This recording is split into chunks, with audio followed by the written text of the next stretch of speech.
오늘 주실 하나님의 말씀은 우리 에베소서 5장 18절서부터 21절까지의 말씀입니다. 신약성경 에베소서 5장 18절에서 21절, 신약성경 315면, 316면 이렇게 있는데 에베소서 5장 18절에서 21절까지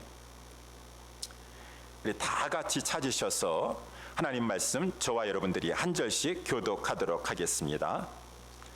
자, 제가 먼저 읽겠습니다. 술 취하지 말라. 이는 방탕한 것이니 오직 성령의 충만을 받으라.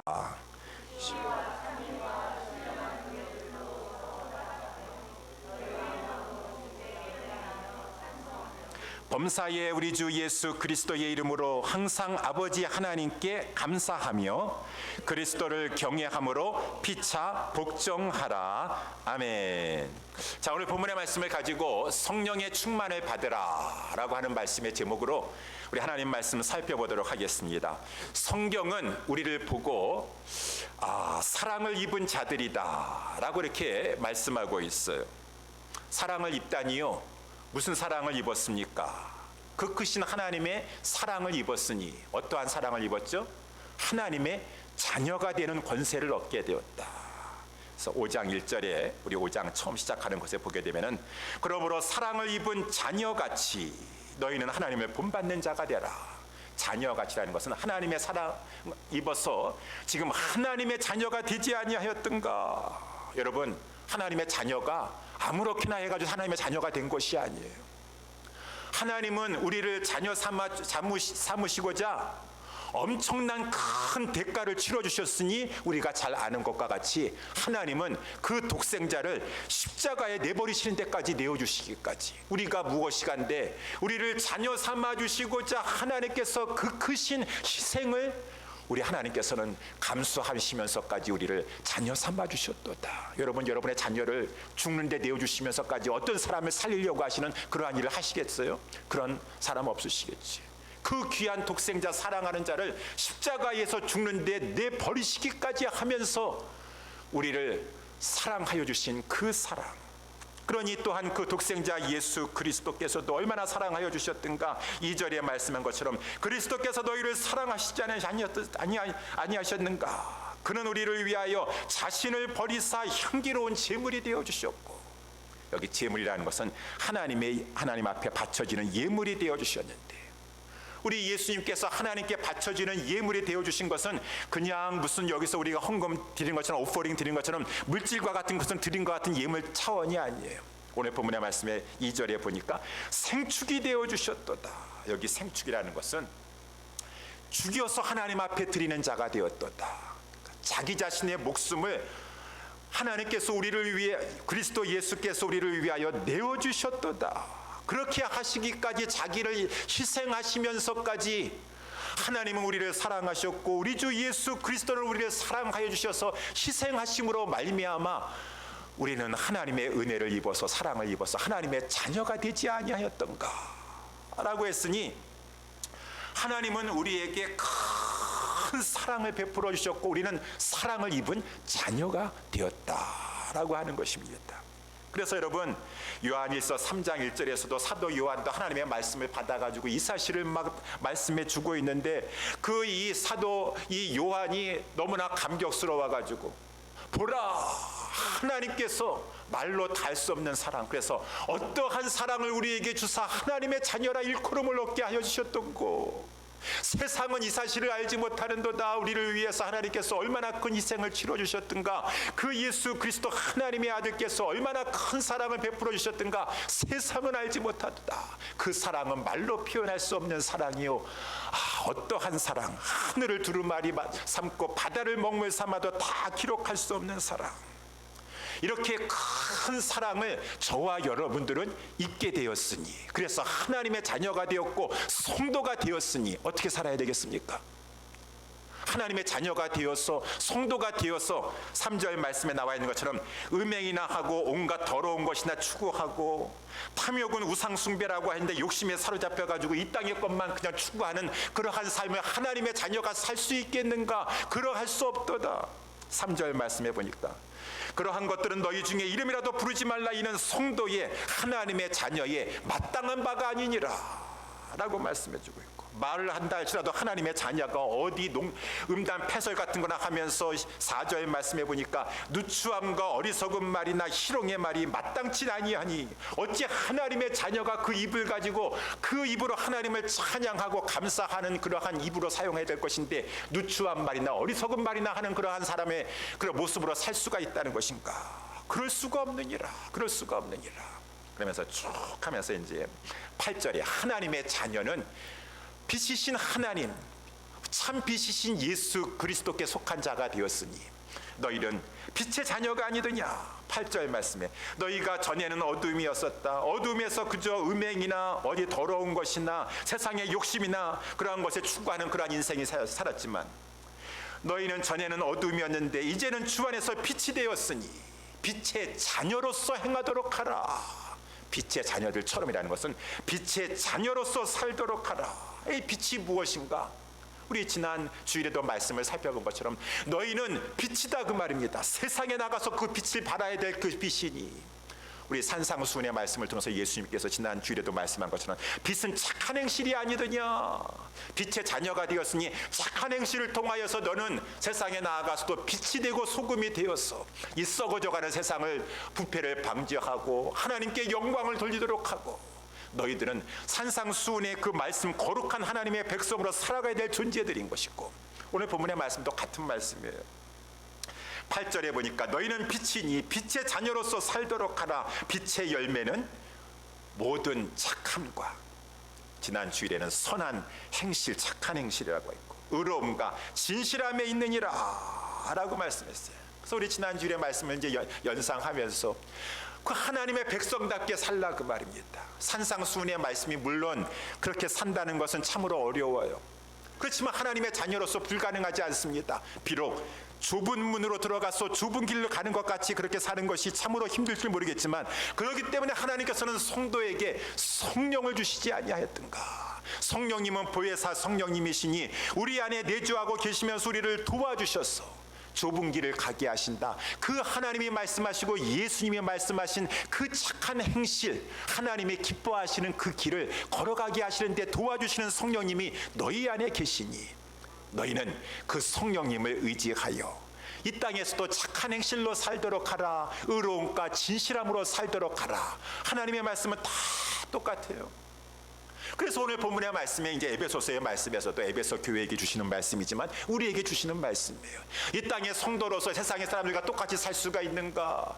빛의 자녀로서 살도록 하고 빛과 소금으로서 살도록 해야 될 것인데, 그 길이 비록 힘들고 어렵다 할지라도 내주하시는 성령님의 도우심을 받아서 너희들은 성령 충만함을 받아서 빛의 자녀들로 살도록 하라 라고 말씀하시는 것이 오늘 본문의 말씀의 내용이라고 하는 것입니다. 그래서 우리 하나님께서는 너희들이 빛으로 소금으로 살기 위해서는 성령의 충만을 받아야 될 것이니라. 성령 충만 받아라 라고 말씀해 주신다라고 하는 것이요. 그래서 저는 오늘 본문의 말씀을 가지고 우리가 잘 알고 있는 말씀이지만 자꾸 듣고 깨달아야 되는 것이요. 성령의 충만을 받으라 라고 하는 제목으로 성령 충만이 어떠한 것입니까? 첫 번째 살펴보기를 원하고, 그러면은 그 성령 충만을 받으라고 하셨는데 어떻게 하면 내가 받을 수가 있겠습니까? 이 두 가지 점을 살펴보도록 하겠습니다. 첫 번째는 성령의 충만을 받으라 해서 성령 충만이 어떠한 것입니까? 라고 하는 것이죠. 여러분, 성령 충만은 어떠한 것입니까? 성령 충만이라고 하는 것은 오늘 본문의 18절에 주님께서 이런 말씀을 하셨어요. 술 취하지 말아라. 이는 방탕한 것이니 오직 성령의 충만을 받으라 라고 말씀하시면서, 왜 성령의 충만을 말씀하시면서 이 술 취한 것을 가지고 사용하시면서 이렇게 하나님께서는 말씀하시고 계시는가? 이것이 연관성이 있으면서도 어떻게 술 취한과 성령의 충만한가 같이 동질선상에 놓을 수가 있겠어요? 그렇지만은 크게 대조가 된다라고 하는 것이에요. 연관성이 있다라고 하는 것은 술 취하는 것이라든가 성령의 충만함을 받은 것이라든가 공통점은 둘 다 지배를 받는다라고 하는 것이에요. 이 술을 많이 마셔가지고 술에 지나치게 취하다 보면은 술이 그 사람을 지배하게 돼 있어요. 이 성령의 충만도 마찬가지예요. 성령의 충만함이라는 것은 내주하시는 성령님이 나를 완전히 사로잡는 것이에요. 그래서 성령의 지배 가운데 사는 것을 성령 충만함 가운데 사는 것이니라 라고 이렇게 성경에서 말씀해 주고 있으니, 지배라고 하는 것이 그 영향력에 들어가 사는 것을 했을 때는 술 취한 거나 성령에 충만한 것이라든가 그러한 점에서 유사성이 있다라고 하는 것입니다. 그렇지만은 그것은 대조가 되는 것이죠. 술 취하게 되면은, 술을 지나치게 많이 마셔서 술을 취하게 되면은 자기 자신을 절제하지 못해 가지고 그만 비이성적인 행동을 하기가 쉽다라고 하는 것입니다. 그래서 이 술을 많이 마시면 술 취한 사람은 짐승으로 변하게 되는 것이죠. 그래서 왜 이렇게 미국이고 한국이고 왜 이렇게 뉴스를 보면은 왜 이렇게 범죄가 많은 것이에요? 그런 끔찍한 일을 왜 저질렀어요? 그런 높은 지위에 있던 사람이 왜 하루아침에 추락하였습니까? 이 사람들이 그냥 술을 마시고 그래서 나중에 범죄를 했어요. 막 택시기사의 목을 막 졸려고 하지 않나, 막 부끄러운 일을 막 했다라고 하는 것입니다. 어떨 때는 어떤 사람은 막 살인죄를 범하지 않나. 그래서 나중에 그 사람이 큰 죄를 져가지고 뉴스거리가 되었어요. 그러면 대부분의 사람들이 다 공통적으로 하는 말입니다. 저는 기억이 나질 않습니다. 그렇게 하면은 좀 그 형량이, 양형이 감수된다, 이게 좀 감해진다 그래요. 이 사람은 의식적으로 한 것이 아니라 무의식적으로 이렇게 술에 취해가지고 한 것이라고 하는 것이겠지만, 그렇지만 어쨌든 간에 술에 취했다라는 것입니다. 술에 취하면은 자기 자신을 절제할 수 없어가지고 그 이 범죄를 일으킬 만한 참으로 부끄러운 행동이요, 참으로 수치스러운 행동이요, 오늘 본문에 보니까 방탕한 것이다 라고 하는데, 이 방탕한 행동을 하게 되는 것이니 술은 사람을 짐승으로 변하게 하는 것이다 라고 이렇게 말할 수가 있어요. 근데 거기에 대조적으로 성령님이 우리를 지배하시면은, 근데 어떤 사람들은 이것을 잘못 오해하는 것이 있어요. 그런 거 보세요. 술에 취하면은 사람이 절제를 하지 못해가지고 통제가 안 돼가지고 그렇게 그냥 막 자기도 모르는 사이에 막 그렇게 일을 저지르지 있고 있지 않습니까? 그래서 저는요, 성령의 충만 받는 것도 솔직히 두려워요. 성령 충만 받으면은 제정신이 아니어가지고 그냥 어디 무아지경에 그냥 황홀한 상태에 들어가가지고 정신이 빼앗긴 채로 그냥 어디 가가지고 그냥 자기 집을 가지고 막 갖다 바치고 완전히 거지가 되고, 성령 충만 받으면 그렇게 되지 않을까요? 라고 하는 그러한 두려움이 일반 성도들도 가지고 있어가지고 적당히 신앙생활해야 돼야지, 완전히 사로잡히면 안 돼, 적당히 신앙생활해야지, 충만까지 받으면 안 돼, 그렇게 생각하는 것은 그거는 성령님을 오해하기 때문인 것이다. 여러분, 성령으로 충만하면, 술 취하면 그 사람은 비이성적으로 되고 완전히 절제가 안 되고 통제가 안 되는 사람이지만, 성령의 충만함을 받으면 어떤 무아지경의 황홀함 가운데 빠져가지고 비이성적이 되는 것이 아니라 더 분별력이 있게 되는 것이요, 더 도덕적이 있게 되는 것이요, 성령의 충만하면은, 그렇기 때문에 성령 충만했었을 때 우리는 그것을 가지고 성령의 은사로 연결시키니까, 성령 충만하면은 무슨 방언이 튀어나오고, 성령 충만하면은 막 내가 능력을 막 행사를 하고, 성령 충만하면은 막 예언을 하고 막 일반 사람들과는 틀린 막 그런 모습만을 생각하고 있는데, 성령 충만이 성령의 은사하고 연결시키기 전에 성령 충만은 성령의 열매하고 연관이 더 있다라는 것을 아셔야 돼요. 성령의 열매는 무엇입니까? 우리 갈라디아서 우리 5장에서도 말씀해주고 있지, 9가지 열매가, 그것이 비이성적이나 그런 것이 하나도 없어요. 성령의 열매는 사랑과 희락과, 희락은 기쁨을 말해주고 있고, 사랑과 희락과 화평, 평화를 말해주고 있고, 인내와 자비와 양성과 충성과 온유와 절제로다. 그 모든 것이 다 하나님의 성품과 연결되어 있어요. 그리스도의 성품과 연결되어 있다라고 하는 것입니다. 성령의 충만함을 받는다라는 것은 하나님의 형상화된다라는 것이요, 그리스도의 이 형상을 담게 된다라고 하는 것이요. 그래서 이제 이것이 오늘 본문의 말씀의 내용이에요. 성령 충만한 모습이 특별히 교회에서는 어떠한 모습으로 나타나게, 19절 말씀에 우리 보게 되면은 이 성령 충만이 특별히 교회 안에서 이 예배와 성도들 간의 교제 친교를 통해서 나타나게 되어 있습니다. 그래서 우리 본문에 19절 21절에 보니까 4가지 성령 충만한 이 모습을 보여주고 있는데, 첫 번째가 화답이요, 두 번째가 노래하고 찬송하는 것이요, 세 번째가 감사하는 것이요, 네 번째가 복종하는 것이다 라고 하는 것이요. 여기 이 네 가지 중에서 이 첫 번째와 네 번째는 성도들과의 관계 속에서 서로 화답한다, 성도들과의 관계 속에서 피차 복종하게 된다. 이 성령 충만하면은 이 중간이 이제 핵심입니다. 하나님과의 관계에서 하나님 앞에 찬송하되 마음을 다해서 하나님을 찬양하게 되고, 하나님 앞에 감사하게 되는데 그 감사는 범사에 항상 감사하게 된다. 이것이 성령 충만의 결과요, 성령 충만한 이 모습이다라고 하는 것을 성경에서 말씀해 주고 있어요. 그래서 이제 오늘 잠깐 하나하나씩 살펴보게 되면은 1절에 성령 충만하면은 사람들과의 관계 속에서 화답하게 된다. 서로 화답하게 된다. 화답한다라고 하는 것은 영어 성경에 나와 있는 것처럼 speak to one another, 서로 성도들 간에 대화를 한다는, 얘기를 한다라는 것이에요. 그러니까 우리 예수사랑교회가 성령 충만한 공동체라고 한다 그러면은, 내가 성령 충만한 성도라고 한다 그러면은 나는 저 사람하고는 얘기하기 싫어요.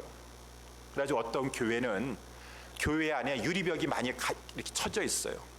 나는 저 사람하고 가까이 하기 싫어해가 유리벽이 많이 쳐져 있는데, 그러한 성도와 교회는 서로 대화하지 아니하고 서로 speak to one another, 말하지 않으려고 하는 그러한 교회는 성령 충만한 성도와 교회라고 말할 수가 없어요. 모든 사람들과 대화하고 모든 사람들과 서로 대화하면서 화답할 수 있는 그러한 공동체, 그러한 교회, 성도가 성령 충만한 교회와 성도다. 근데 서로 대화를 한다 할지라도, 교제를 한다 할지라도 시와 찬미와 신령한 노래들로 서로 화답한다 라고 했으니, 이 말씀은 성도들 간에 그냥 노래하면서 막 대화, 오페라 합니까? 지금 뮤지컬 합니까? 그렇게 대화를 한다라는 것이 아니라, 먼저는 그 성도들 간에 서로 이렇게 우리가 하나가 되어서 정말로 형제의 지체의식을 가지려고 한다 그러면은 성도들은 같이 예배에 참여하셔야 돼요. 시와 찬미와 이 신령한 하나님께 올려드리는 노래를 같이 이렇게 모여가지고 같이 찬양하고 같이 예배를 올려드릴 때, 우리가 구체적으로 뭐 대화를 나누지 않는다 할지라도 우리는 한 공동체, 지금 한 아버지 하나님 앞에 한 주를 가지고 한 마음으로 하나님을 찬양한다라고 해서 예배를 자꾸 들을 때 형제를 느낄 수가 있는 것이고, 서로 지체의식을, 그리스도의 같은 한 몸이다라고 하는 지체의식을 느낄 수가 있는 것이죠. 그래서 아까 제가 오늘 예배 처음 들어갈 때 인내하는 그러한 말씀으로 시편 95편에 성도들은 서로 하나가 되기 위해서, 교제하기 위하여서 시편 95편에 오라 우리가 여호와께 즐거이 노래하자, 어서 오라 그 말은 교제하자 그 말입니다. 교제하기 위해서라도 먼저 하나님 앞에 우리 같이 예배를 드립시다. 오라 우리가 여호와께 즐거이 노래하자, 우리가 감사함으로 그 앞에 나아가서 시로 그를 향하여 즐거이 부르자. 어서 우리 같이 예배를 드립시다. 그래요. 우리도 무슨 일이 있어가지고 이렇게 예배에 참여하지 못하다가 오래간만에 오면 좀 서먹서먹하고 이렇게 한마음 되기가 좀 약간 어색할 수도 있습니다. 근데 이렇게 우리 수요 예배 같은 것을 드린다 할지라도, 공적인 예배 드린다 할지라도, 예배에 참여하면은 꼭만 만나서 막 대화를 나누지 않는다 할지라도 서로 그 자리를 지켜가면서 하나님 앞에 같이 예배를 드릴 때 무언 속에서도 같은 형제의식을 느끼고 같은 성도로서의 지체의식을 느낄 수가 있다 그 말인 것입니다. 그러면서 이제 또한 예배를 끝나고 우리 서로 그냥 가게 볼일 못 봐가지고 그러는 것이 아니라 서로 만나서 우리 그 누구라도 화답한다라는 것이, 대화를 나눈다라는 것, speak to one another. 그 성도들 간에 대화하는 것도 아까 말한 것처럼 어디 모여가지고 성도들이 무슨 세속적인 잡담이나 하고 앉아 있습니까? 모여가지고. 저는 그런 것은 아니라고 생각해요. 우리 구역 예배도 조금 이따 드릴 텐데, 구역 예배 드릴 때 무슨 바리새인들만 모였어요? 서기관들만 모였어요. 와가지고 형식적으로. 그냥 예배는 드려야 되니까 목사님이 교회에서 하라고 하니까. 구역 예배는 예배입니까? 모임입니까? 교제입니까? 교제 아닙니까? 왜 예배를 또 드려야 됩니까? 라고 해가지고 대충 그냥 형식적으로 빨리빨리 해가지고 예배 이건 딱 드리고 다 끝난 다음에 이제 교제합시다 해가지고 그저 세속적인 얘기하면서 이렇게 즐거워하고 하는 것은 공동체의 바람직한 모습이 아니에요. 예배를 드리면서 이 초대교회 성도들의 모습은 항상 모일 때 떡을 때는 성찬식을 하면서 우리 그래서 모든 교회의 모임에서 회의를 한다, 무슨 예배를 무슨 모임을 갖는다 할지라도, 무슨 여전도의 모임을 갖는다, 우리 정교의 모임을 갖는다 할지라도 항상 예배부터 드리지 않습니까? 예배부터 드려야지. 예배 안 드리면은 하나님이 치셔, 우리 그런 거예요. 예배를 드리면서 우리의 마음이 하나님 중심으로, 아버지 중심으로 하나가 되면서, 그때의 예배의 모든 건 예배의 연장선상이에요.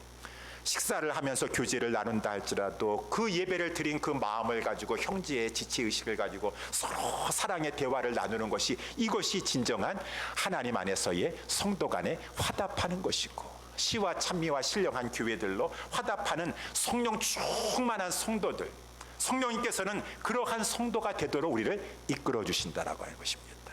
두 번째, 성령 충만의 이 표시는 무엇입니까? 그것은 오늘 두 번째 19절에 나와 있는 것처럼 너희의 마음으로 주께 노래하며 찬송하게 한다. 성령님께서는 우리로 하여금 하나님의 사랑을 깨닫게 해주시. 아까 우리 처음에 말씀한 것처럼 하나님이 어떠한 사랑을 우리에게 베풀어 주셨는가. 내주하시는 성령님께서는 하나님을 높이세요.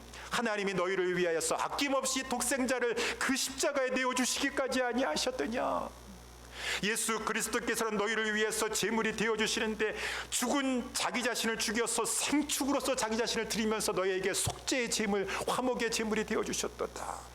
그 사실을 알면은 하나님 앞에 찬양하는데 입술로 찬양하지 않습니다. 내주하시는 성령의 충만한 성도들은 너희의 마음으로, 입으로 찬양하는 것이 아니라 마음으로, 온 마음 다해 전심으로 하나님을 찬양하게 되는 것이요.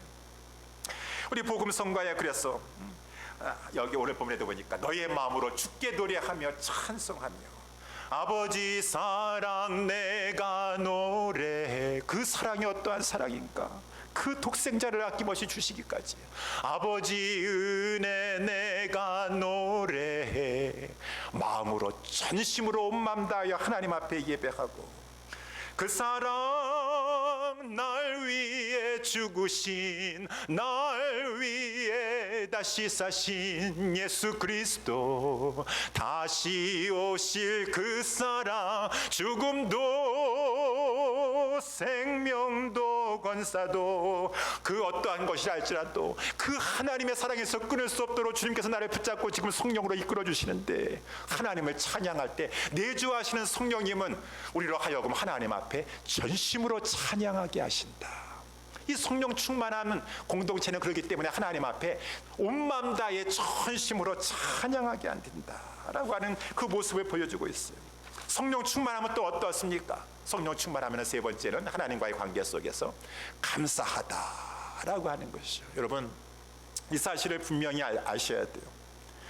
이 성령 충만한 것과 사울과 같이 악령 충만한 사람의 차이점은, 악령 충만한 사람은 그 사람의 집이 빈집이 되어가지고 지금 하나님께서 마귀를 내쫓아 주셨는데 그 집에 성령으로 충만하지 않으면 악령이 들어와서 그 영혼을 사로잡아요. 악령이 충만한 것의 이 현상 중에 하나는 그 마음에 악령이 들어와 있으니 마귀는 항상 원망불평하게 되는 것이. 이 원망불평이 우리는 가볍게 여깁니다. 그것을 가지고 원망하고 불평하는 거 그럴 수 있지 않을까요? 아니에요. 우리가 잘 알다시피 이스라엘 백성들이 왜 가나안 땅에, 약속의 땅에 들어가지 못하고 왜 광야에서 맴돌다가 그렇게 비참하게 죽었습니까? 원망불평 때문에. 저들이 가데스 모여가지고 막 염려가 돼가지고 막 염려에 이기지 못해가지고 원망불평을 막 쏟아 놓았는데, 나중에 우리 하나님께서 들으신 다음에 말씀하시는 것이요, 원망불평의 뿌리는 불신이라는 거 하는 것이요, 하나님을 못 믿겠다라는 것이요. 하나님 못 믿겠습니다. 약속의 땅 들여보내 주셔가지고 우리가 뭐 약속의 땅 주는 거요? 하나님 그곳에 가가지고 우리 죽을 줄 어떻게 알겠어요? 그러니까 원망불평의 뿌리는 하나님을 못 믿겠다라고 하는 불신이니까 하나님께서 그 얘기를 다 들으신 다음에 모세에게 하시는 말씀이에요. 내가 어느 때까지 이 백성을 지금 참을 수 있겠느냐? 내가 다 들었는데 저희들은 지금 말을 가지고 나를 지금 멸시하고 있느니라. 원망불평한 것밖에 없는데 그것을 가지고 하나님을 멸시했대요. 그러면서 내 귀에 들린 그 원망불평대로 내가, 저희들은 나를 신뢰하지 못하고 의심하고 불신하니 내가 다 그 귀에 들린 대로 행하게 하리라 라고 말씀하셨으니, 이 원망불평은 그 심령이 사울왕과 같이 악한 영이 사로잡고 있기 때문에 나오고 있는 것이, 내가 지금 원망 불평에 사로잡고 있다면 나는 지금 성령의 지배 가운데 있는 것이 아니라 악령의 지배 가운데 있는 것이구나 라는 것을 아셔야 돼요. 성령 충만한 사람은 감사한다라는 것이죠. 원망 불평이 아니라 범사에 항상 감사한다라는 것이죠. 그래서 우리 어떻게 감사할 수가 있겠습니까? 오늘 본문에 나와 있는 대로 주 예수 그리스도의 이름으로, 주 예수 그리스도의 이름으로, 주 예수 그리스도를 통해서 하나님의 사랑이 나타나지 않았습니까? 그러니까 로마서 이 8장에 나와 있는 대로 32절에 그 어떠한 힘든 상황, 그 힘든 상황에서도 예수 그리스도의 십자가를 통해서 밝히 보여주신 하나님의 사랑을 생각하면서 자기 아들을 아끼지 아니하시고 그 아들과 함께 모든 것을 우리에게, 그 아들 모든 사람을 그 자기 아들을 위하여 내어주신 그 하나님께서 어찌 그 아들과 함께 모든 것을 우리에게 주시지 않겠는가? 그 예수 그리스도와 그 십자가를 통해서 그 하나님의 사랑을 기억하고 어떠한 상황 가운데서도 원망 불평하는 것이 아니다. 예수님의 십자가를 바라보라. 하나님이 얼마나 우리를 사랑하셨던가. 그 아들과 함께 그 모든 것 우리에게 주시지 않겠는가. 그러면서 로마서 8장 26절에 이렇게 말씀하고 28절에 말씀해주고 있죠. 우리는 안다 그 말입니다. 우리가 알거니와 하나님을 사랑하는 자 곧 그 뜻대로 부르심을 입은 그 하나님의 자녀들에게 있어서는 모든 것이 합력하여 선을 이루게 되느니라. 그러니 그 상황에서도, 어떠한 어려운 상황에서도 하나님을 신뢰하고 예수 그리스도를 생각하면서 범사에 항상 하나님 앞에 감사하게 된다. 이것이 성령 충만한 성도의 모습이다. 저와 여러분들이 악령에 사로잡히지 않냐고 성령에 늘 충만하여서 감사할 수 있는 우리 모두가 될 수 있게 되기를 예수님의 이름으로 축원합니다. 그러면서 이제 성령 충만한 성도의 네 번째 모습이 그리스도를 경외함으로 피차 복종하라 라고 하는 것이, 여기 피차 복종을 것은 성령님은 물론 하나님께 복종하게 하면서도 성도들끼리 서로 복종하게 하는 것이요. 피차 복종하라 라고 하는 것이 그리스도를 경외함으로, 때로는 우리 가운데, 우리 성도들 가운데, 우리 공동체 안에 이러한 미미한 이러한 이 신자가, 성도가 있다 할지라도 우리는 그 사람을 외모로 보지 않습니다. 그리스도를 경외함으로, 그 미미한 성도라 할지라도 그리스도께서 그 자기의 십자가에서 보혈을 흘려주심으로 말미암아 그 성도를 사신 존귀하신 하나님의 자녀요 그리스도의 몸인 존재인 것이다. 그래서 우리 시편 16편 3절에 땅에 있는 성도는 존귀한 자니 나의 모든 즐거움이 저희에게 있도다. 성도들에게 있도다. 그러니 하나님의 성도, 이 진정한 성령 충만한 성도는 하나님의 성도를 존귀한 자로 여긴다라고 하는 것입니다. 그래서 때로는 우리가 의견 충돌이 있다 할지라도 복종하려고 하는 마음을 가지고 잘 듣는 것이, 내 생각이 더 나는 좋은 것 같다 할지라도 항상 그 사람을 존귀 여기는 마음을 가지고 있으면 그 사람의 말도 들어보면서 혹시 내가 잘못 생각하고 있는 것이다, 나는 이것이 옳다고 생각하는데 그 사람은 저렇게 생각하고 있으니까 그것이 옳지 않은가 라고 하면서 항상 이 복종하려고 하는 마음을 가지고 있는 것이 성령 충만한 성도의 모습이요, 그러한 공동체의 모습이다 라고 하는 것이요. 그래서 이 교회 안에서부터 우리는 때로는 나하고 의견 충돌이 되고 여러 가지 지금 힘든 성도라 할지라도 우리 복음 성가에도 그런 찬양이 있지 않습니까? 예수님 때문에, 그리스도를 경외함이라고 하는 말을 다른 말로 하면은 예수님 때문에, 예수님 때문에 예수님의 피로 값주고 사신 당신 형제를 사랑합니다. 예수님 때문에 피로 값주고 사신 자매 당신을 사랑합니다. 예수님 때문에 사랑합니다. 이것이 이제 성령 충만함으로, 성령 충만할 때 서로 이 교회 성도들은 그리스도를 경외하기 때문에 피차 복종하는 것이요, 피차 존중히 여기는 것이요.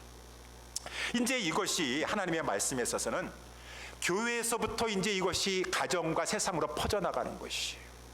그래서 이 그리스도를 경외함으로 피차 복종하라라고 하는 이 말씀이 오늘은 여기까지만 읽었지만 그 다음에 22절 쭉 기록되어 있는데, 이 교회 안에서 이렇게 성령 충만한 공동체가 되어서 예배하면서 성도 간에 서로 이렇게 이 화답하면서 복종하면서 이러한 공동체가 될 때 가정에서, 그 다음에는 가정에 대한 말씀이 나오지 않습니까? 22절에서 33절까지 아내와 남편 간의 관계 속에서도 그리스도를 경외함으로 피차 복종하는 것이, 피차 계속 22절서부터 쭉 거기에 걸리는 말씀이에요.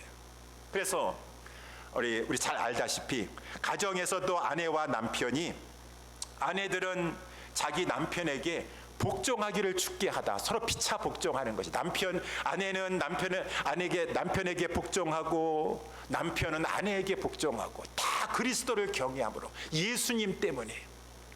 그래서 아내 된 입장에 있어서는 남편에게 복종하라, 죽게 하듯 복종하라. 33절에 남편을 경외하라. 때로는 남편에게 복종하기가 힘들어요. 물론 주 안에서의 복종이지만 남편을 경외하기 힘들어요 라고 한다 하시라도 예수님을 생각하고, 예수님 때문에 형제를 사랑합니다. 가정에서는 예수님 때문에 남편께 복종합니다. 예수님 때문에 남편을 경외합니다. 남편을 존중히 여깁니다 라고 하는 것이 성령 충만 받은 부부의 모습이고, 이 남편들도 마찬가지예요. 피차 복종하라 그랬어요. 예수님 때문에 아내에게 복종합니다 라고 하는데, 성경에서는 아내에게 대한 복종이라는 말보다는 남편의 입장에서는 예수님 때문에 아내를 사랑하라. 근데 그 사랑은 그 예수님께서 교회를 사랑한 것 같이, 예수님이 교회를 어떻게 사랑하시나요? 예수님은 교회의 머리가 되어 주시는데 지금 우리를 막 폭력적으로 예수님께서 막 말 안 듣는 막 치셔가지고 여기 다 지금 부상당해가지고 막 얻어맞고 막 그러면서 교회 생활하시는 분들 계세요? 우리가 부족한 것이 많은다 하시라도 우리 예수님은 사랑으로, 희생으로, 사랑의 가마로 우리를 참아주시면서, 그렇게 희생하시며 자기 생명을 주시기까지 하시면서 당신의 교회를 이끌어가는 것처럼, 우리 남편들은 아내를 사랑하되 그 아내를 가지고 무슨 종 취급하듯이, 집안에 내 종 취급하듯이 그렇게 하는 것이 아니라 아내를 위하여서 희생적으로, 사랑으로, 가마로, 이 그리스도께서 교회를 머리가 되셔가지고 다루시는 것처럼 그러한 방법으로 아내를 사랑하도록 하라. 이것이 이제 교회에서부터 흘러나와서 가정에서, 그 다음에는 가정에서 부부간의 관계 속에서 서로 피차 복종하려고 하라. 그 다음은 이제 성경에서 또 6장 1절에 나옵니다. 이 부모와 자녀 간에도 마찬가지예요. 예수님 때문에, 물론 자녀는 부모님에게 복종해야 돼요. 주 안에서 것도. 그렇지만 공경은 끝이 없어요. 항상 공경하는 자세를 띄우는, 예수님 때문에 당연히 나를 길러주신 부모님이기 때문에 당연히 순종하고 복종해야 되겠지만, 때로는 부모라 할지라도 내 마음을 아프게 합니까? 그 순간이라 할지라도 예수님을 생각하면서, 하나님을 생각하면서 하나님을 경외하기 때문에 부모님께 복종하려고 하고 공경하려고 하고, 부모님도 마찬가지예요. 피차 복종이에요. 네, 부모의 입장에서 자녀에게 복종하라라고 하는 단어를 사용하지 아니하고, 자녀를 노엽게 하지 말고 자녀를 사랑으로 잘 주의 교양으로 훈계하려고 하고, 그러면서 이 서로 예수님 때문에 그러면서 또 이것이 가정에서는 흘러 넘쳐가지고 세상으로 간다라고 하는 것입니다. 그래서 이제 그 에베소서 6장에서 5절에서 보게 되면은 성도들은 어떻게 되냐? 이 성령 충만 받아 성령님과 동행하는 성도들은 세상에 나아가서도 지금 이 종의 입장에 있습니까? 종업원의 입장에 있습니까? 그럼 내가 지금 일하는 회사에 간다 할 때도 성실한 마음으로 성령 충만 받은 성도들은 육체의 상전에게 순종하기를 그리스도께 하듯 하면서 세상에 나가서, 이것이 빛과 소금의 역할인 것이죠. 눈가림만 하는 것이 아니라, 사장이 보고 있을 때만 열심히 하는 척하고 안 보는 거에서는 그냥 대충 하고 그러는 것이 아니라, 눈가림만 하여 사람을 기쁘게 하는 것처럼 하지 말고 그리스도의 종처럼 이 마음으로 하나님의 뜻을 다하여 단마음으로 섬기기를, 그 세상에 나아가서 상전 주인에게 있다 할지라도 열심히 내 가게인 것처럼 열심히 일해주고 막 섬긴다 그 말입니다. 사람에게 하듯 하지 않냐고 사람에게 하지 않지만 하나님을 섬기는 것처럼 섬긴다고 한다는 것이요. 세상에 있는 사람들한테 가마를 받아요. 저 사람은 정말 어느 교회 다니는 성도라고 하는데 빛이구나, 소금이구나, 가마가 된다라고 하는 것이. 또 주인도 마찬가지예요. 여러분들 사업장을 경영해 나가고 있어요. 내가 지금 돈이 있다고 해가지고 돈을 주니까 내가 막 부려도 된다라고 하는 것입니까? 오늘 구절에 나와 있는 것처럼 모든 것 다 하나님이 보고 계세요. 하나님이 보고 계세요. 상전들아 너희도 저희에게 이와 같이 하여 공갈하고 막 그러한 세상의 방식으로 하지 말고 예수님 때문에 항상 예수님 때문에 사장님께 순종합니다. 주 안에서 그것도 사장이 무슨 뭐 잘못된 불법을 저지르라고 하면 그것까지 할 수는 없는 것이고 죽게 하듯 하면서 예수님 때문에 내 직원을 배려하고 사랑합니다. 성령 충만한 사람의 모습에 종업원이든 사장이든 간에 성령 충만한 교회에서부터 그러한 성령 충만한 공동체와 성도가 되어서 그것이 부부간에 이 부모 자녀간에 가정에 흘러넘치고 자녀에서 세상에 나아가서 종업원이든 사장이든 간에 성령 충만한 자가 되어서 이렇게 빛의 자녀로 살아가는 이 모습이 성령 이것이 무슨 뭐 무아지경에 빠져가지고 잘못된 것입니까? 그런 것이 아니죠. 성령 충만한 모습이다라고 하는 것이. 그러면 마지막으로 아까 말씀한 것을 두 번째, 어떻게 하면은 우리는 성령 충만을 받을 수가 있을 것인가? 성령 충만 받아야 돼요. 그것이 이제 오늘 본문에 내용 나와 있지 않고 우리 요한복음에 나와 있는데 우리 요한복음 우리 7장 37절 38절 거기 제가 우리 파워포인트에 지금 나와 있습니다. 우리 요한복음 7장에 보게 되면 이 말씀이 있어요. 명절 끝날 곧 큰 날에 예수께서 서서 외쳐 가라사대 누구든지 목마르거든 내게로 와서 마시라. 나를 믿는 자는 성경의 이름과 같이 그 배에서 생수의 강이 흘러나리라 하시니 이는 그를 믿는 자의 받을 성령을 가르쳐 하신 말씀인 것이니라. 예수께서 아직 영광을 받지 못하신 거로 성령이 아직 저희에게 계시지 아니하시더라. 여기 명절이라고 하는 것은 예수님께서 초막절 명절, 초막절을 일주일 동안 지키는 명절인데 거기에 이제 하루를 더해가지고 8일을 지킵니다. 이 마지막 날은 큰 날이에요. 이 초막절이라고 하는 것은 옛날 우리 조상들이 그 출애굽해가지고 그 광야를 통과했을 때 초막을 지고 살았었지. 그 초막을 짓는다 할지라도 하나님께서 그렇게 먹을 것을 주시고 마실 것을 주시고 이 옷이 헤어지지 아니하게 하시고 신발이 달아 떨어지지 않게 하시고 그 하나님의 은혜를 기억하면서 감사하며 지내는 것이 이 초막절의 절기인 것이에요. 근데 특별히 이 초막절의 절기에 이스라엘 백성들은 하나님께서 마실 것을 주신 것을 기억하는 것이에요. 하나님께서 목이 마르다가도 반석에서 물이 나오게 하셔가지고 우리 모두를 다 목말라 죽지 않게 하시면서 물을 주셨었지 하고 하는 이 초막절을 이제 기념하는 이 날에 예수님께서 지금 예루살렘에 들어가셔가지고 하시는 말씀이에요. 누구든지 목마르거든 내게로 와서 마셔라. 나를 믿는 자는 성경의 이름같이 그 배에서 생수의 강이 흘러나리라. 이 초막절 때 사람들은 저 실로암에 가가지고 그 물을 떠다가 막 성전까지 가지고 와가지고 하나님 앞에 하나님 이렇게 하나님께서는 물을 주셨습니다. 우리 조상들에게 물을 주신 하나님 앞에 감사합니다 하면서 물을 붓는 그런 초막절 의식이 있었어요. 초막절 기간 동안에 실로암 예루살렘 실로암 못에 가가지고 그 물을 떠다가 물을 이렇게 하나님 앞에 부어서 물을 주신 하나님 앞에 감사했는데 이것이 이제 그 당시의 사건인가 아울러 구약에 있는 사건은 앞으로 올 것을 예표하는 거 아니겠습니까? 이 물은 무엇을 말해주고 있어요? 나와 있는 것처럼 그 물은 성령을 말씀해주고 있어요. 앞으로 이제 이 메시아가 오셔서 그 당신의 백성에게 그 목마르지 아니하는 성령을 부어주실 것이다. 성령을 부어주실 것이다 라고 하는 것을 그 이 구약의 사건은 예표하고 있다라고 하는 것입니다. 그래서 이것이 성령의 이 말씀하고 연관이 되는 그런 말씀이라는 것입니다. 그러면 성령의 충만을 받으려면 어떻게 해야 되는 것인가? 첫 번째는 오늘 본문에 예수님 말씀하신 대로 목말라야 된다는 것입니다. 목말라야 된다. 그래서 오늘 본문의 말씀에 나와 있는 것처럼 여러분 목이 말라야 돼요. 목이 말라요. 여러분 목마르세요? 정말 성령의 목마르십니까? 성령의 목마르셔야 돼요. 그 아까 우리 민수기라든가 출애굽기 말씀에 보게 되면은 하나님께서 이스라엘 백성들을 막 이끄시고 계세요. 이제 약속의 땅으로 막 이끄시고 계시는데 이상하게 물론 그 이 하늘에서 만나가 떨어지게도 하시고 메추라기가 날아오게도 하시고 하시는 그 일을 하셨을 때에도 하나님께서 저들에게 이렇게 배고프게 하시면서 주시기도 하셨지만 그때는 뭐 잠깐이었었어요. 그런데 성경에 보니까 특별히 물을 주실 때에는 아주 목마르게 하신 다음에 물을 주셨어요. 아니, 우리 하나님께서는 미리미리 주시지 뭐 그렇게, 그러니까 백성들이 원망하고 불평하고, 왜 하나님께서는 미리미리 물을 좀 주시면 될 거 아니겠어요? 그렇게 목마르게 하신 다음에 왜 이렇게 물을 주시냐, 그 말인 것입니다. 여기 우리 출애굽기 17장에서도 그렇고 민수기 20장에도 그렇고, 왜 하나님께서는 목마르게 한 다음에 물을 주실까요? 이것이 이제 앞으로의 있어질 그 일을 예표하고 있는데, 여러분, 성령을 받으려면은 목말라야 된다는 것입니다. 말씀도 마찬가지지만, 양식인 말씀도 마찬가지지만, 우리 예수님께서 말씀하셨어요. 마태복음 산상수훈에 우리 7장에 보게 되면은 7장 6절에 거룩한 것을 개에게 주지 말아라, 그 말입니다.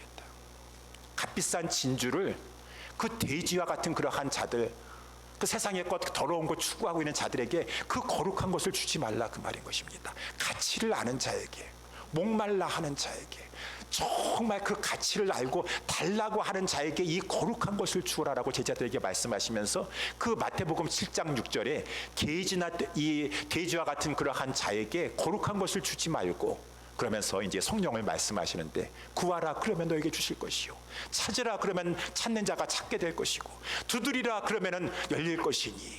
그러면서 우리 주님께서 이제 하신 말씀이, 육신의 부모라 할지라도 자기 자녀에게 구하고 찾고 두드리면은 좋은 것을 줄 줄 알거든. 이렇게 간절히 그 가치를 알고 구하고 찾고 두드리는 자에게 좋은 것을 주시지 않겠느냐라고 하시면서, 그 말씀을 누가복음에 똑같은 말씀을 가지고 성령을 주시지 아니하겠느냐라고 말씀하셨으니, 성령은 주시면 좋고 안 주셔도 상관없으셔. 나는 성령 충만 받기도 원하지 않아. 성령 충만 받으면 무슨, 아무리 그렇다 해도 괜히 그냥 이상한 데 홀려가지고 그냥 이상한 행동이나 하고 정신병자 취급받고, 나는 성령 별로 원하지 않아, 적당히 그냥 원해요. 그런 사람은 성령을 받을 수가 없어요. 성령 충만 받아야지 내가 하나님 말씀대로 살 수 있습니다. 이 예수님께서 산상수훈의 말씀을 주신 것은 그 말씀을 듣기만 하고, 참 좋은 말씀이구나, 시적인 말씀, 나 이 말씀 외워가지고 인용해 먹어야지, 그렇게 지식놀이 하라고 주신 말씀이 아니라, 이 말씀대로 듣고 행하여지 마지막에 가서 우리 예수님께서 주여 주여 한다고 해서 구원해 주시는 것이 아니라, 말씀을 듣고 행하는 자가 그 집을 반석에 지은 집과 같이 마지막 노아의 홍수 때보다도 더 무서운 하나님의 진노의 그 심판을 견딜 수가 있고 하나님 앞에 구원받는다고 하였는데, 나는 그 하나님의 산상수훈과 같은 이 말씀을 내 힘으로 지킬 수가 없었고, 성령의 충만함을 받아서 성령의 힘으로 능력을 나는 지킬 수가 있으니 나는 참으로 부족합니다. 성령 충만 주시옵소서. 성령 충만 주시옵소서. 내가 내 영혼을 구원할 내 집을, 방주를 건축해야 되겠사오니 나는 성령의 힘으로 그것을 건축할 수밖에 없습니다. 성령 충만 주시옵소서. 간구하고 있어요. 찾고 있어요. 하나님은 여러분 기억하세요.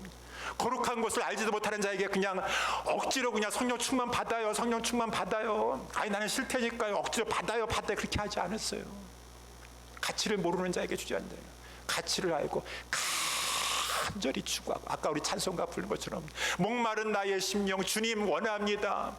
성령님께서 나를 완전히 지배하시는 그런 성령 충만함을 받아야 되겠습니다. 내 가정에서도 세상에서도 교회에서도 성도다운 그러한 하나님의 백성다운 삶을 살기 위해서는 성령 충만 받아야 되겠습니다. 간절히 목마른 자에게 성령을 주신다라고 했으니, 성령 충만을 받으려면 첫 번째는 목말라야 된다는 것이요. 간절히 목말라야. 두 번째, 성령 충만, 마지막으로 성령 충만 받으려고 한다 그러면은, 성령 충만 받으려면은 성령님께 하나님을, 주님을 믿고 성령님께 순종해야 된다라고 하는 것이. 그래서 오늘 우리 예수님께서 말씀하지 않으셨습니까? 누구든지 목마르거든 그 다음에 뭐예요? 내게로 와서 마셔라라고 하는 거. 마셔라. 이게 마시다라고 하는 말은 다른 말로 하면은 믿으라라고 하는 말이에요. 그래서 나를 믿는 자는, 그러면 마시는 잔을 가지고 나를 믿는 자는, 여러분, 예수님께서는 우리에게 성령의 충만함을 주시는데 가장 좋은 것을 주시는 분이 있어요. 예수님을 믿으세요.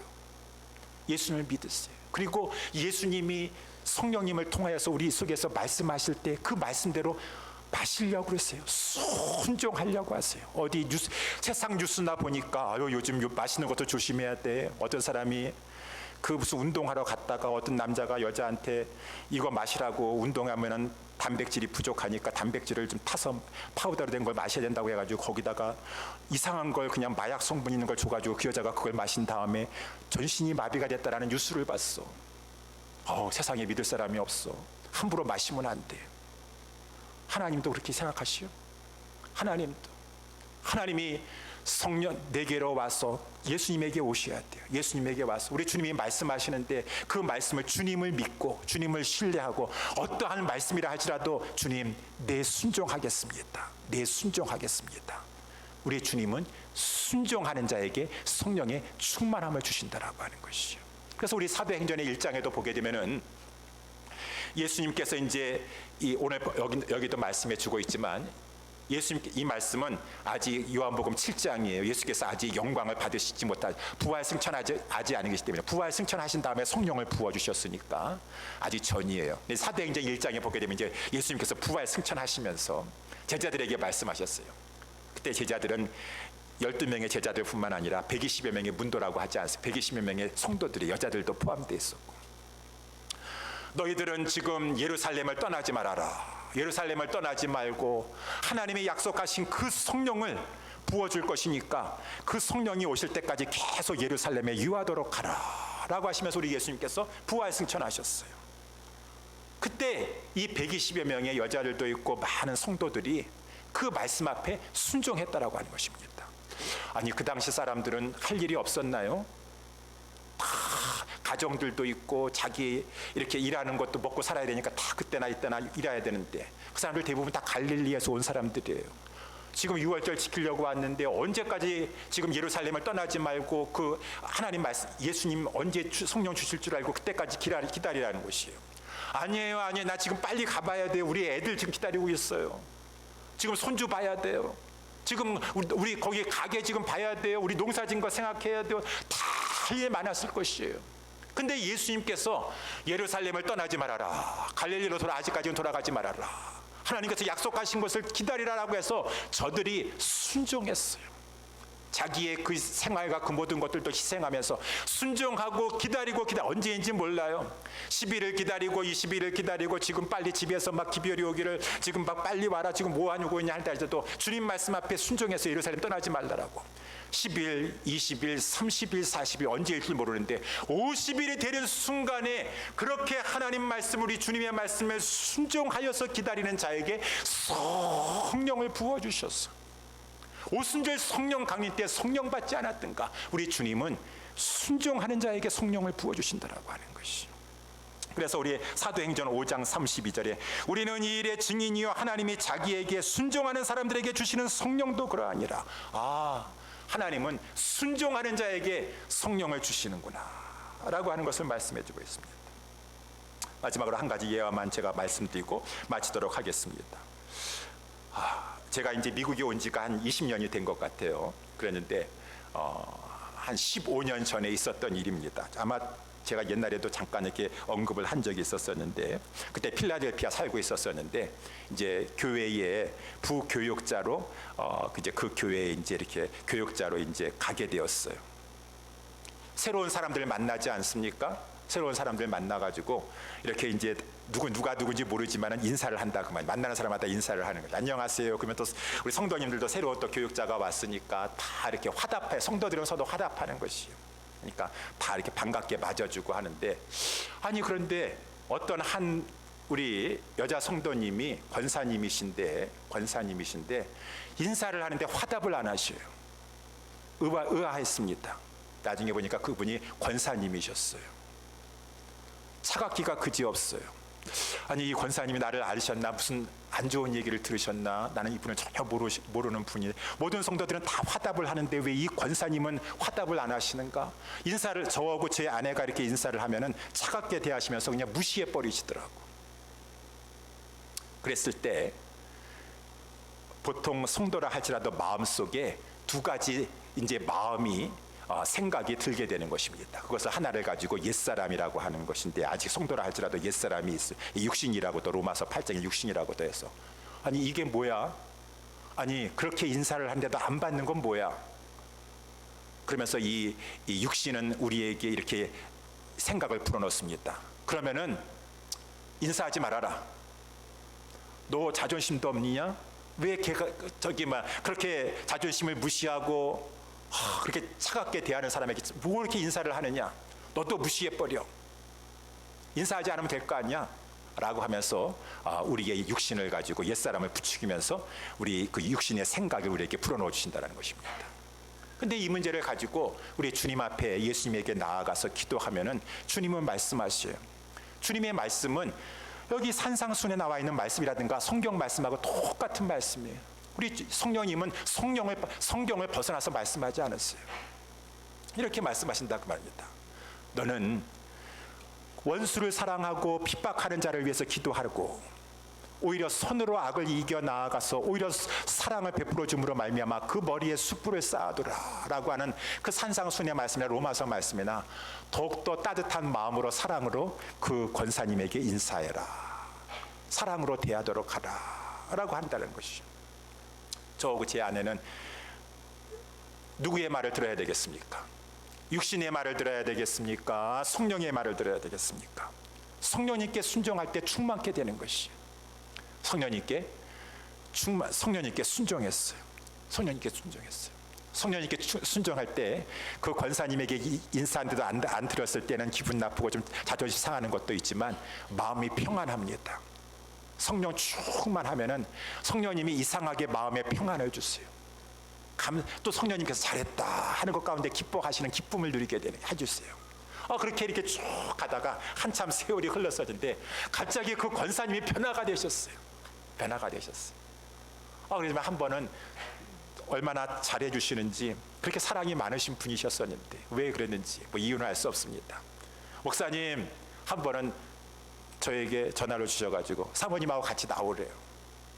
나갔더니만은 갑자기 저녁을 식사를 하시고 나서 데리고 나가셔가지고 저에게 이 양복을 사주신 것이 이것이 15년 됐어요. 지금은 제가 이제 몸이 좀 많이 빠지긴 했지만 그 당시에 딱 맞는 그러한 양복이었는데 이 양복을 사주시면서 여러분 성령님께 순종했더니만은 내 마음이 편하고 성령님께 순종했더니만은 내 마음속에 주님이 기뻐하시는 기쁨이 있고 성령님이 충만했더니만은 선으로 악을 이길 수 있게 해주시고 그 승리의 전리품으로 때로는 이렇게 옷도 주시기도 하시고 무엇보다도 그 승리할 수 있는 간증을 주신다라고 하는 것입니다. 그런데 제가 이렇게 승리한 간증만 제가 지금 해서 그렇지 제가 항상 성령 충만했느냐? 그렇지 않은 경우가 더 많았어요. 성령 충만해서 인내하고 겸손하고 사랑으로 승리하려고 하는 경우보다도 그렇지 못하여서 육신의 생각에 사로잡혀 가지고 잘못되게 행동을 하면 실패한 경우도 많이 있었다라고 하는 것입니다. 그런 것처럼 성령의 충만은 과거에 한번 받은 것으로 끝나는 것이 아니에요. 예수님 아까 말씀하신 대로 계속해서 나에게 와서 그 이 주님께서 주시는 그 성령의 충만함을 받아야 될 것이니라. 이 계속형이에요. 현재형이에요. 그렇지 않으면 실패하게 된다. 이기지 못하게 된다. 이 바로 절에 나와 있는 것처럼 지금 세월 흘러가고 있는데 이 흘러가는 세월 속에서 어리석은 자가 되어서 세월을 그냥 허송하고 있겠는가? 하나님의 백성으로서 승리하며 살겠는가? 성령 충만을 받아라. 사랑하는 우리 옛사람께 성도 여러분들이요, 우리 그러기 때문에 성령 충만을 받으라고 하는 것은 선택사항이 아니에요. 우리 모든 성도에게 있어서는 필수사항인 것입니다. 필수 과목이에요. 그리고 이것은 우리 계속 성령 충만을 받아야 돼요. 우리 모든 저와 우리 옛사람교회 모든 성도님들이 그저 우리 예수님에게 나오셔가지고 예수님, 제가 이러한 직장에서도 삶을 살고 사람들과의 관계 속에서도 있고 또 교회에서 직분도 받았었는데 내가 성령 충만 받아야지, 그렇지 않고 과거에 무슨 경험이나 경력으로 세상에 주의 일을 하는 거 아니에요. 빛과 소금으로 살 수 있는 것이 아니에요. 저 성령 충만 받아야 되겠습니다.